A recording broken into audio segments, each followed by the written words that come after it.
ગઈકાલે તારીખ 15/3/2026ની રાત્રે ખાંભા પોલીસ સ્ટેશનને ખાનગી રાહે બાતમી મળેલી કે ઇંગોરાડા ગામમાં નકલી દૂધ બનાવવાનું કામ ચાલી રહ્યું છે. જે અનુસંધાને ખાંભા પોલીસના ઇન્સ્પેક્ટર દ્વારા ફૂડ અને સેફ્ટીના અધિકારીઓ અને સાથે એફએસએલના અધિકારીઓને સાથે રાખી અને ઇંગોરાડા ગામમાં રેડ કરવામાં આવેલી હતી. જેનામાં રાજેશભાઈ જસાભાઈ આલ અને રાણાભાઈ જસભભાઈ સુસરા એ પોતાની માલિકીનો જે વંડો છે તે નકલી દૂધ બનાવવાનું કામ કરી રહ્યા હતા.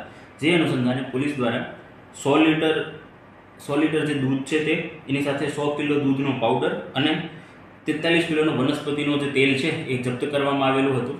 ફૂડ એન્ડ ડ્રગ્સ ડિપાર્ટમેન્ટના જે અધિકારીઓ છે એમના દ્વારા આ બધાના સેમ્પલ લેવામાં આવેલા હતા. આ જે જેટલું પણ નકલી બનાવટી દૂધ હતું એનું પોલીસ દ્વારા જે બીજા અધિકારીઓ છે એમની સાથે રહીને નિકાલ કરવામાં આવેલો છે અને એમના જે સેમ્પલો કબજે કરવામાં આવેલા છે એમને એફએસએલ ખાતે તપાસની અર્થે મોકલવામાં આવેલા છે. આ સાથે જાહેર જનતાને પણ નમ્ર અપીલ છે કે કોઈ પણ જગ્યાએ તેમને જો આવી ઇન્ફોર્મેશન હોય કે નકલી દૂધનું ઉત્પાદન થઈ રહ્યું છે તો એ પોતાના નજીકના પોલીસ સ્ટેશનમાં જરૂરથી કોન્ટેક્ટ કરે.